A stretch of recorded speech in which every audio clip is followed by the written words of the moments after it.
دیکھو حضرت عمر کا وہ دور تھا کہ آپ کی ایک لونڈی کلمہ پڑھ گئی تو ابھی آپ مسلمان نہیں ہوئے تھے، تو وہ لونڈی کہتی ہے کہ مجھے الٹا لٹکا کے جناب عمر مارتے تھے، اور اتنا مارتے تھے کہ تھک جاتے تھے تو پانی منگواتے تھے، اور جناب عمر وہ شخص تھے کسی کی جرت نہیں تھی کہ بات کرے، لیکن بس پھر بدل گئے عمر، پھر اللہ کا خوف آ گیا، پھر جو شخص کبھی نہیں رویا تھا وہ بات بات پہ رونے لگا، جو کسی کے آگے نہیں جھکا تھا وہ چھوٹے چھوٹے لوگوں سے معافیاں مانگنے لگا، بدل گئے نا، اللہ کا خوف آ گیا نا، اب وہ اکڑی ہوئی گردن نہیں رہی، اب مسجد میں بھی آ کے یہ نکاح کے پیچھے ہٹو، تمہیں پتہ نہیں میں چودھری ہوں، یہ میری جگہ ہے، اب وہ بات بدل گئی،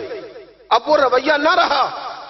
حضرت عمر فاروق رضی اللہ تعالیٰ عنہ، اور اس وقت تو ایک قبیلے کے سربراہ تھے نا، صرف ایک قبیلے کے، اور جب فاروق اعظم بدل گئے تو 24 لاکھ مربع میل کے حکمران، 24